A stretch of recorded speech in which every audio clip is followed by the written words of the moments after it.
உள்ளே ஒளிஞ்சிட்டு இருந்தாங்க. அவன் எங்கே வெங்கின்னு எல்லாம் தேடி இருந்தோம். அப்படியே அவன் பேர் சொன்னோடனே உள்ளேருந்து வரான். அங்கே ஃபுல்லாக ட்ரெஸ்ஸிங் பண்ணியிருந்தானா இல்லை ப்ரிப்பேர் பண்ணியிருந்தானான்னு தெரியல. நல்லா பேசுகிறான். என்கிட்ட வந்து பேசுனேன்னா என்கிட்டலாம் பேச மாட்டான். எப்போ பார்த்தாலும் பொண்ணு கூட தான் பேசிக்கிட்டு இருப்பான் ஸ்பாட்டில். எல்லா மலையாள பொண்ணுங்களும் தமிழ் பொண்ணுங்களும் தனியாக கூட்டு போய் பேசிகிட்டு இருப்பான். அங்கே ஒண்டி ஒரு குரூப் இருக்கும், இவன் இருப்பான். எல்லாம் வெங்கி வெங்கி வெங்கின்னுவாங்க. நான் அப்படியே பார்த்துட்டு இருப்பேன். டேய் வேற லெவல்ரா நீ. வந்து சொன்னார் ஆண்டனி வந்தவொடனே பொண்ணு பேர் கேட்டாங்க அப்படின்னு. அவர் வந்து வினோத் எப்படின்னா 8 மணிக்கு மேலே வினோத் வந்து வேற மாதிரி.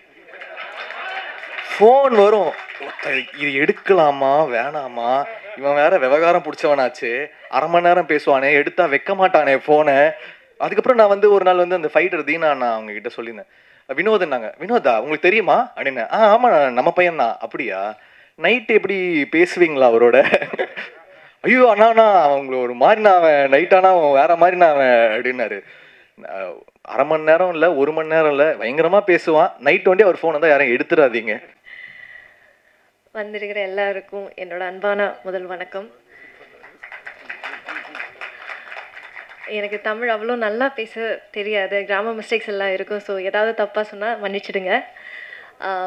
ஃபர்ஸ்ட் ஆஃப் ஆல் எனக்கு ரெபல் வந்து ரொம்ப ஸ்பெஷலான படம். ஏன்னா இதுதான் என்னோட முதல் Tamil film.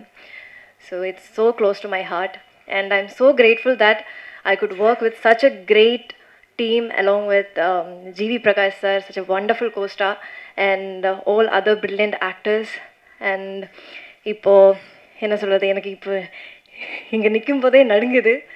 And thank you so much for coming, all the supporting medias, all the honorable guests, thank you so much for coming. So 22nd மார்ச்சுக்கு ஃபிலிம் ரிலீஸ் ஆக போகுது.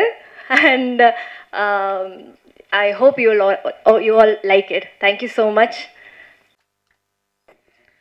Studio green K E. Gnanavel Raja அவர்களின் தயாரிப்பில் விக்ரம் நடிக்கும் தங்கலான் படம் மிகப்பெரிய எதிர்பார்ப்பை ஏற்படுத்தியுள்ளது. அந்த படத்திற்கும் எங்களுடைய வாழ்த்துக்கள். நிகழ்ச்சியில் அடுத்து நாம் பேச அழைப்பது இசை புயலின் இடக்கரம் பற்றி தனது மழலை குரலை மக்கள் மடியில் வைத்தவர்.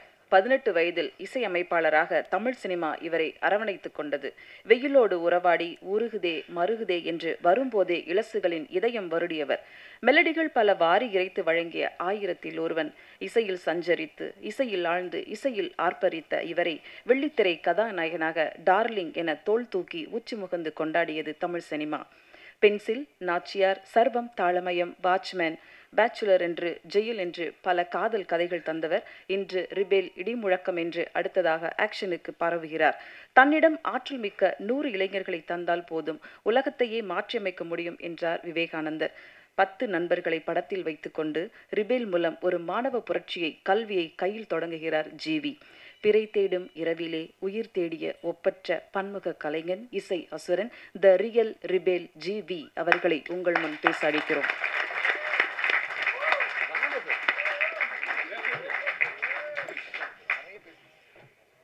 அனைவருக்கும் வணக்கம்.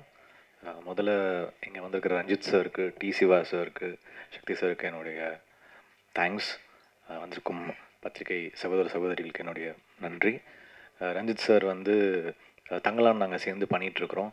ரொம்ப ரொம்ப ஒரு இன்டர்நேஷ்னல் சினிமாவை நோக்கி ஒரு ஃபிலிமாக வந்திருக்கு. ஸோ ரொம்ப சந்தோஷம். ஃபஸ்ட் டைம் அவர் கூட சேரதே வந்து தங்கலானில் சேருறது வந்து நான் ஒரு ரொம்ப வைப்ரண்ட்டாக பார்க்குறேன்.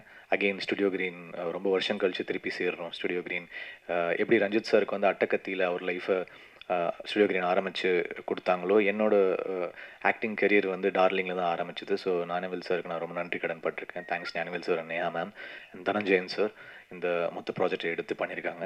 ஸோ ரஞ்சித் சார் கூட திருப்பி நீலமில் இன்னொரு படம் பண்ணுறேன். அதுவும் வந்து அவர் கூட ஃபஸ்ட்டு படத்துலேருந்து நிறைய படங்கள் வேலை செஞ்ச டைரக்டர் மோசஸ்னு அவர் திருப்பி ஒரு டெபியூட்டன் டைரக்டருக்கு அவர் வாய்ப்பு கொடுத்துருக்காரு. And I was happy to work. So thanks Ranjith sir நீங்கள் வந்ததுக்கு. And T Siva sir, thank you so much. உங்கள் பேனரில் நான் ஒரு படம் பண்ணியிருந்தேன். திருப்பி ஒரு வாட்டி you been supporting me. Thank you so much.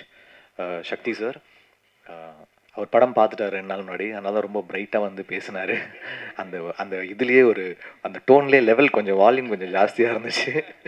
So நிறைய ஒர்க் பண்ண. ஆக்சுவலி அவர் பார்த்தது வந்து பிஃபோர் கட் வெர்ஷன். இப்போ ஃபைனல் வெர்ஷன் ரொம்ப சூப்பராக இருக்குது. அதனால் இன்னும் நீங்கள் ஃபைனல் காப்பி பார்த்து இன்னும் ஹாப்பியாக இருப்பீங்க. படம் பார்த்துட்டு என்னோட பேரல் யூனிவர்ஸ் பிக்சர்ஸில் நிகேஷ்க்கு நான் ஒரு அட்வான்ஸ் கொடுத்துருக்கேன். ஸோ ஒரு முக்கியமான ஒரு தமிழ் வாய்ஸ்ன்னு நினைக்கிறேன். ஏன்னா எப்பவுமே நிறைய சொல்லுவாங்க, நீங்கள் சோஷியல் மெசேஜ் போடுறீங்க, நீங்கள் ஜல்லிக்கட்டு ப்ரொட்டஸ்ட் போனீங்க, நீங்கள் வந்து பல போராட்டங்களுக்கு போகிறீங்க, why are you not voicing your political views in a film அப்படின்னு நிறைய சொன்னாங்க. அது அமையாமலே இருந்துச்சு. அப்போ திடீர்னு வந்து இந்த ஸ்கிரிப்ட் வந்துச்சு. சிவி குமார் தான் எனக்கு அமைச்சார் இந்த ஸ்கிரிப்டை. அப்போ வந்து நிகேஷ் வந்து கதை சொன்னார். ரொம்ப டேரிங்கான ஃபிலிமாக இருந்துச்சு. And it's a real incident. அவருடைய சொந்தங்களுக்குள்ளே நடந்த ஒரு கதை, அவருடைய வாழ்க்கையில் அவருடைய ரிலேட்டிவ்ஸ்க்கு நடந்த ஒரு கதையை, உண்மை சம்பவத்தை எடுத்து பண்ணியிருந்தார். So he said it's a real incident, so I wanted to voice it out. ஏன்னா ஒரு முக்கியமான ஒரு தமிழ் வாய்ஸாக நான் நினைக்கிறேன் இந்த ஃபிலிமை. அண்ட் அதை வந்து ரொம்ப அழகாக ஹேண்டில் பண்ணியிருக்காரு. ஒரு பொலிட்டிக்கல் ஃபிலிமை வந்து ரொம்ப அழகாக ஹேண்டில் பண்ணியிருக்காரு. அதோட எண்ட்லேருந்து எல்லாமே வந்து ரொம்ப மெச்சோர்டாக, ஒரு இவ்வளோ சின்ன பையன் வந்து இவ்வளோ மெச்சோர்டான ஒரு ஃபிலிமை ஹேண்டில் பண்ணுவாருன்றது வந்து எல்லாருக்குமே ரொம்ப ஆச்சரியமாக இருந்துச்சு. அதோடைய விஷுவல், அருணுடைய கேமரா ஒர்க் செகண்ட் ஃபிலிம் மாதிரி இல்லை, ரொம்ப ரொம்ப நல்லா இருந்துச்சு கேமரா ஒர்க். நேற்று சுதா கொங்கரா பார்த்துட்டு சொல்கிறாங்க இந்த camera work is very nice. So அந்த மாதிரி டெக்னிக்கலாகவும் ரொம்ப ஸ்ட்ராங்கான டீமாக இது அமைஞ்சிருக்கு. ஆஃப்ரோவோட பேக்ரவுண்ட் ஸ்கோர் ரொம்ப நல்லா பண்ணியிருக்காரு. I was really impressed. நான் வேறு மாதிரி பண்ணியிருப்பேன், பட் அவர் வந்து அதை ஒரு யங்காக மாற்றிட்டார். இந்த ஃபிலிமே வந்து ஒரு யங் வைப்ரண்ட் பவர்ஃபுல்லாக மாற்றிட்டாரு. சித்துக்குமார், அந்த கேரளா சாங் வந்து சித்துக்குமார் கம்போஸ் பண்ணியிருந்தாரு. எனக்கு ரொம்ப பிடிச்சிருந்தது. ஸோ அதுக்கப்புறம் நான் சொன்னேன் அந்த சாங் கொஞ்சம் ட்ரெய்லரில் வைங்க அப்படின்னு சொன்னேன். அதுக்கப்புறம் தான் நிகேஷ் வந்து ட்ரெய்லரில் வச்சார். ஸோ எல்லாருமே ஒரு ஃபிலிம் பார்த்தீங்கன்னா எல்லாருமே ரொம்ப டீம் எஃபர்ட்டோட ஒரு நம்பிக்கையோடு வேலை செஞ்சாங்கன்னா அந்த ஃபிலிம் வந்து ரொம்ப நல்லா வரும்னு நான் நம்புகிறேன். நிறைய படங்கள் வரும், பட் சில படங்கள் வந்து ரொம்ப எல்லாருமே 100% கொடுத்துருப்பாங்க. அந்த மாதிரி every one has given their best for this film. அந்தளவுக்கு ரொம்ப ஹார்ட் ஒர்க் போட்டு வேலை செஞ்சுருக்கிறாங்க. ஆல் மை ஆக்டர்ஸ் எல்லாருமே, இவங்க மமிதா வந்து ரொம்ப நல்லா பெர்ஃபார்ம் பண்ணியிருந்தாங்க. ரொம்ப அழகாக வந்து பெர்ஃபார்ம் பண்ணியிருந்தாங்க. And very sweet on set. ரொம்ப டைரக்டருக்கு வந்து எல்லாருக்குமே வந்து எந்த ஒரு ட்ரபிளும் கொடுக்காம அவ்வளோ ஸ்வீட்டாக வந்து பெர்ஃபார்ம் பண்ணுவாங்க. She'll be on time. நல்ல ஒரு ஆர்டிஸ்ட். டெஃபினட்டாக அவங்களுக்கு ஒரு நல்ல ஃப்யூச்சர் இருக்குது அவங்களுக்கு. அப்புறம் ஆதித்யா வந்து ரொம்ப நல்லா பெர்ஃபார்ம் பண்ணியிருக்காரு. இந்த படத்துடைய முக்கியமான ஒரு பாயிண்ட் வந்து ஆதித்யாவை நோக்கி தான் இருக்கும் இந்த ஃபிலிம். அதை வந்து கன்வின்சிங்காக பண்ணலைன்னா இந்த ஃபிலிம் ஒர்க் ஆகிருக்காது. அது அவ்வளோ கன்வின்சிங்காக பண்ணியிருந்தாரு. அதனால தான் இந்த ஃபிலிம் வந்து ஐ ஃபெல்ட் ஹேஸ் ஒர்க்ட் அப்படின்னு நினைக்கிறேன். நீங்கள் படம் பார்க்கும்போது உங்களுக்கு ஃபீல் ஆகும். ரொம்ப நல்லா பெர்ஃபார்ம் பண்ணியிருக்காரு. ஆண்டனி அண்ணன், அவர் வந்து பல கதைகள் சொன்னார், ரொம்ப இன்ட்ரெஸ்டிங்காக பேசினார். ஆனால் அவருக்கு ஒரு சொல்லாத ஒரு லவ் ஸ்டோரி ஒன்று இருக்குது. அந்த லவ் ஸ்டோரி கேட்டு நாங்களாம் மிரண்டோம். கிங்ஸ்டனில் வந்து போட்டில் இருப்போம், ஷூட் பண்ணிகிட்டு இருப்போம். அப்போ வந்து என்ன பண்ணணும்னு தெரியாது. அப்போ வந்து ராஜேஷ்னு ஒரு ட்ரெயினர் இருக்கிற அவர் லவ் ஸ்டோரி சொல்லியிருந்தார். அப்போ அண்ணனுடைய அந்த லவ் கதையை கேட்கும்போது நாங்களாம் வந்து வியப்படைஞ்சு மிரண்டுட்டோம். அது வந்து நீங்கள் கேட்டிங்கன்னா தெரியும், நீங்கள் அப்புறமா தனியாக அவர்கிட்ட கேளுங்க. நாங்கள் வந்து இன்னும் அந்த ஷாக்லேருந்து வெளில வரல. நாங்கள் அவ்வளோ பெரிய ஷாக்கிங்காக இருந்துச்சு. அப்புறம் ஆதிரா மேம், அவங்க கூட வந்து நான் சர்வம் தலை மேம் நடிச்சிருந்தேன். Very nice performer. And Venky அந்த உள்ளே ஒளிஞ்சிட்டு இருந்தாங்க. அவன் எங்கே வெங்கின்னு எல்லாம் தேடி இருந்தோம். அப்படியே அவன் பேர் சொன்னோடனே உள்ளேருந்து வரான். அங்கே ஃபுல்லாக ட்ரெஸ்ஸிங் பண்ணியிருந்தானா இல்லை ப்ரிப்பேர் பண்ணியிருந்தானான்னு தெரியல. நல்லா பேசுகிறான். என்கிட்ட வந்து பேசுனேன்னா என்கிட்டலாம் பேச மாட்டான். எப்போ பார்த்தாலும் பொண்ணு கூட தான் பேசிக்கிட்டு இருப்பான் ஸ்பாட்டில்.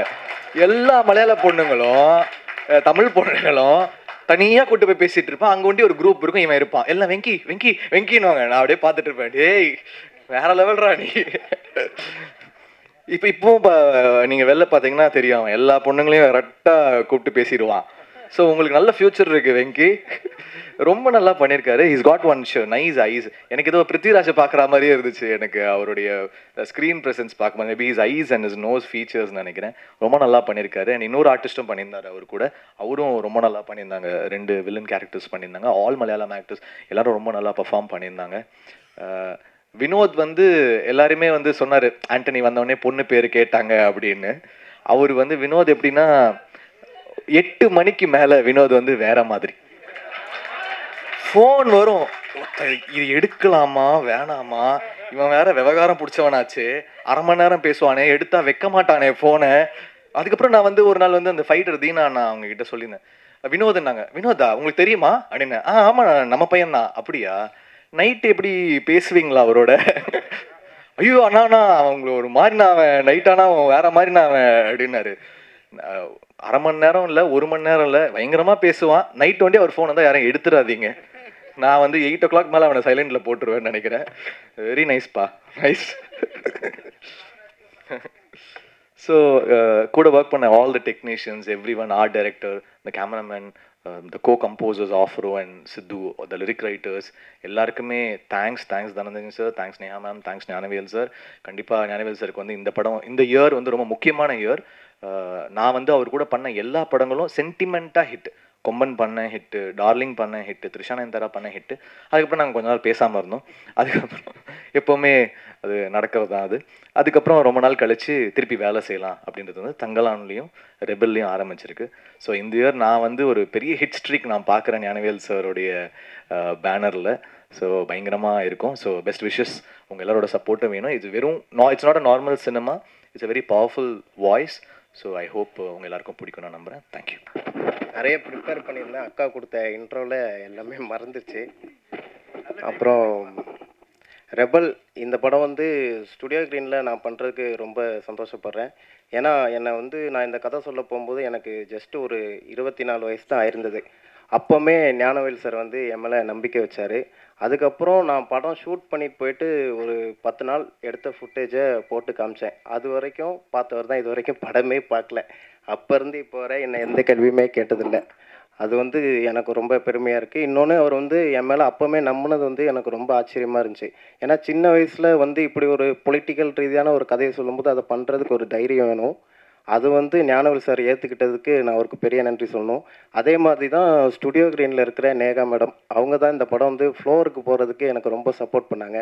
அவங்க வந்து படம் முடிகிற வரைக்கும் ரொம்ப சப்போர்ட்டிவாக இருந்தாங்க. அவங்களுக்கு ரொம்ப நன்றி. அதுக்கப்புறம் தனஞ்சயன் சார், ஒரு விஷயமும் அவர்கிட்ட கேட்டு தான் இந்த படத்தவே பண்ணி முடிச்சிருக்கோம். போஸ்ட் ப்ரொடக்ஷன்லேருந்து எல்லாத்துலேயுமே ரொம்ப சப்போர்ட்டாக இருந்து இப்போ வர கூட்டிகிட்டு போயிட்டுருக்காரு. அதுக்கு ரொம்ப நன்றி சார். அப்புறம் ஏஜி ராஜா சார் அப்படின்னு சொல்லிட்டு ஒரு லைன் ப்ரொடியூசர் இருக்கார் ஸ்டுடியோ க்ரீனில். அவர் தான் டிசைடிங் அத்தாரிட்டி. 45 நாளில் நாங்கள் படம் முடிக்கிறோன்னா அதுக்கு முதல் காரணமே அவர் தான். எங்களுக்கு ப்ராப்பராக எல்லாமே அரேஞ்ச் பண்ணி கொடுத்துருக்காரு. ஸ்டுடியோ க்ரீனில் இருக்கிற எல்லாருமே ஒரு ஃபேமிலி மாதிரி தான். இன்னொன்று என்னென்னா, அங்கே படம் பண்ணுறதுல சின்ன வயசு டேரக்டர் நான் தான். ஸோ வந்து என்னை வந்து ரொம்ப பாசமாகவே பார்த்துப்பாங்க, எந்த கேள்வியுமே கேட்க மாட்டாங்க. அதுக்கு வந்து ஸ்டுடியோ க்ரீனுக்கு நன்றி. அப்புறம் ஜிவி சார், இந்த கதையை வந்து ஏற்றுக்கிட்டு நடிக்கிறதுக்கு ஒரு பெரிய தைரியம் வேணும்.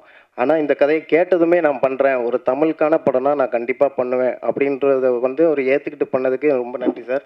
அவர் உள்ளே வந்ததுக்கப்புறம் தான் இந்த படம் வந்து இன்னும் ஒரு பாசிட்டிவ் வைப்போட போச்சு. அதுக்கு ரொம்ப தேங்க்ஸ் சார். அதுக்கப்புறம் மமிதா பைஜோ, மமிதா வந்து இந்த படத்தை வந்து அவங்க வந்து ஒரு மலையாளியாக பண்ணியிருக்காங்க.